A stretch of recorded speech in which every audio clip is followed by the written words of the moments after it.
Greetings, kindred. We're going to continue today with our study of the book of Ezekiel. We had left off at chapter 3, verse 14, so today we'll continue beginning with verse 15. When we last left Ezekiel, he had eaten and digested the entire word of Yahweh, written within and without, and so he is now filled with the Spirit of the living Yahweh, and he has become as a precious diamond to our Father.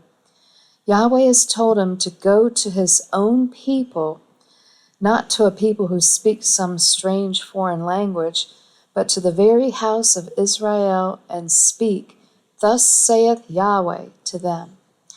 So Ezekiel will now be taken to his predestined location among the captives of Tel Abib, to be made a watchman by the strong hand of Yahweh which is upon him. Ezekiel 3, verse 15. Then I came to them of the captivity at Tel Abib, that dwelt by the river of Chebar, and I sat where they sat, and remained there astonished among them 7 days. Tel in Hebrew means elevation or mound, and Abib means young corn, even corn that isn't yet ripened. And even though Ezekiel was taken there by that river great Chebar, he did nothing but sit there totally silent for 7 days. 7 in biblical numerics denotes spiritual perfection or completeness. See Appendix 10 in the Companion Bible. Now there is a reason why nothing happened for those 7 days, and that is to reveal to us that there is a time gap to be understood here, even to the fullness of times, the time of the end. You see, it would be the generation that could understand about the vehicles written of in chapter 1, that would be the generation of the captivity to whom Ezekiel would be sent. If you have eyes to see and ears to hear, then you understand that he's being sent even now, and his vision is being seen in these last days.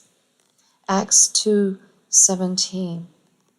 Verse 16, and it came to pass at the end of 7 days that the word of Yahweh came to me, saying, Son of man, I have made thee a watchman unto the house of Israel. Therefore hear the word at my mouth, and give them warning from me. In chapter 33, we will read the exact same words from Yahweh to Ezekiel, whom Yahweh strengthens. Has he strengthened you? Ezekiel 33:7. So thou, O son of man, I have set thee a watchman unto the house of Israel. Therefore thou shalt hear the word at my mouth, and warn them from me.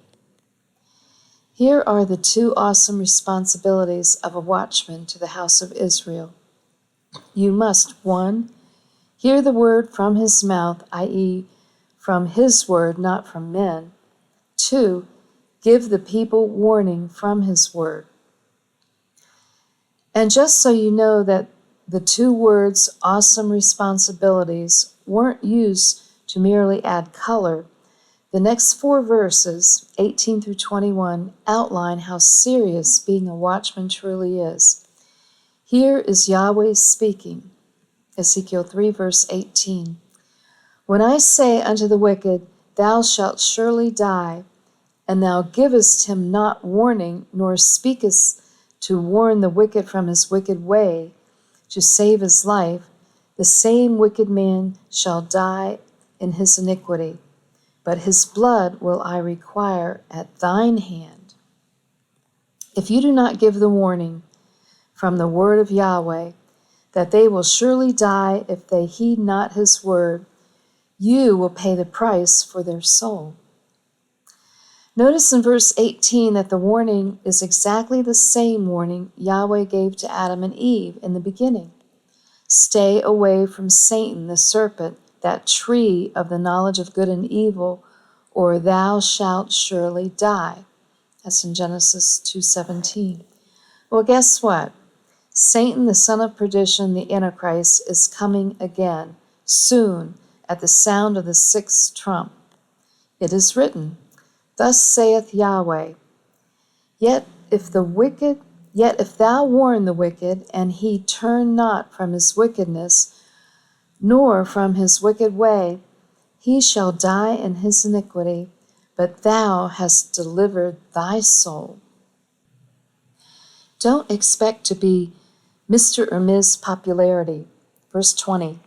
Again, when a righteous man doth turn from his righteousness and commit iniquity, and I lay a stumbling block before him, he shall die. Because thou hast not given him warning, he shall die in his sin, and his righteousness which he hath done shall not be remembered. But his blood will I require at thine hand. This verse is not talking about a good person turning to fleshly vices and sins.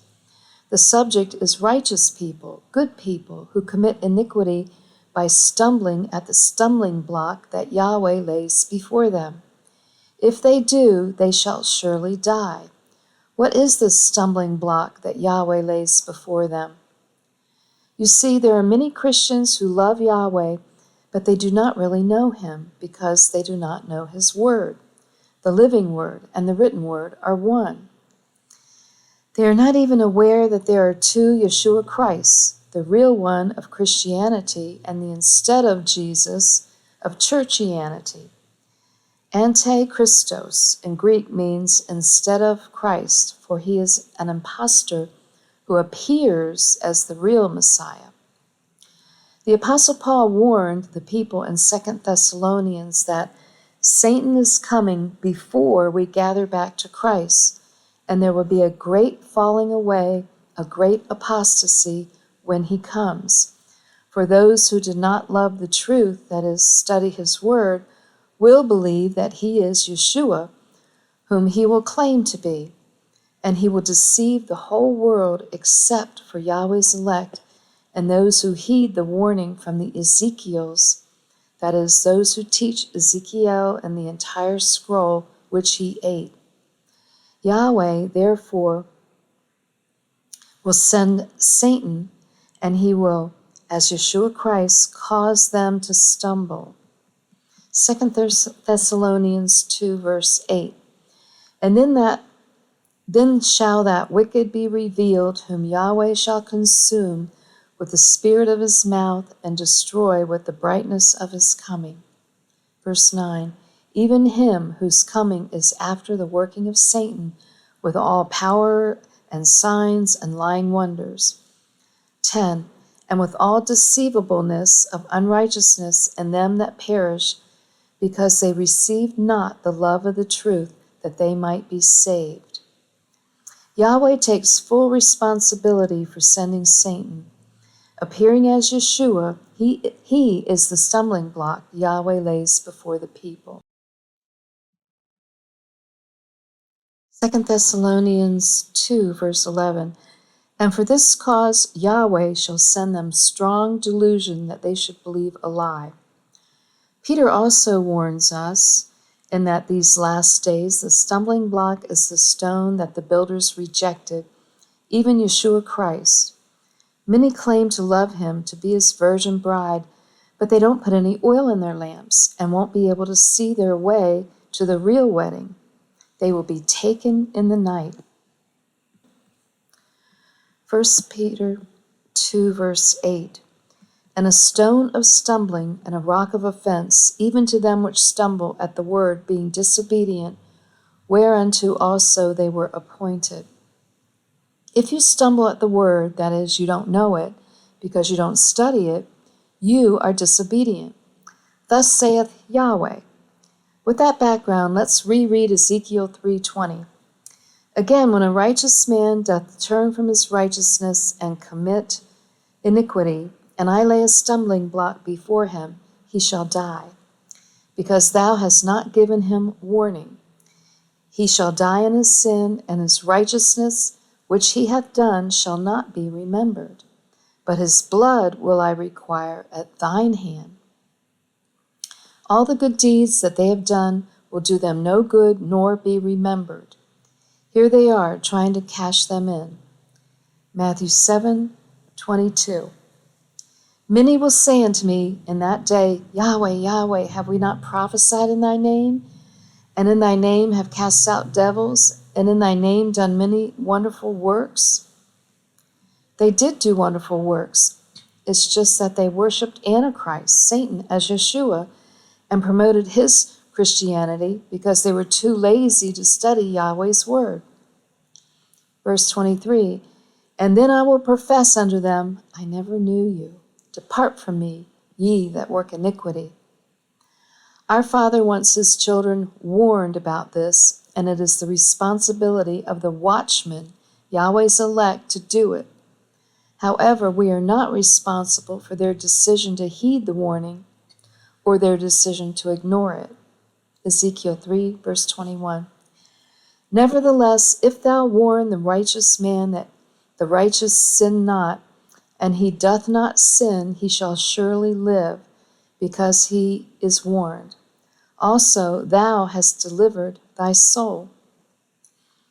Are you a watchman? It is an awesome responsibility, but remember, it was Ezekiel's own people to whom he was sent, just as it is our own people to whom we are sent.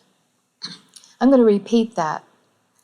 Remember, it was Ezekiel's own people to whom he was sent, just as it is our own people to whom we are sent.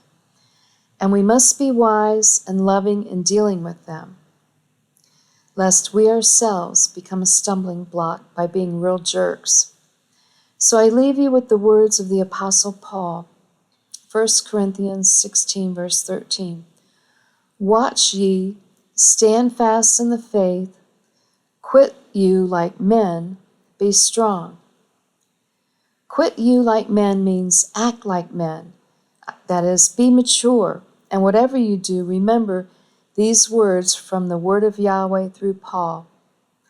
Let all your things be done with charity. With an honor and privilege, it is to be a servant of the living Yahweh in these last days. And I say amen to that. Okay, that ends this part of Ezekiel through verse 21, and I will catch you at the next study. Yahweh bless.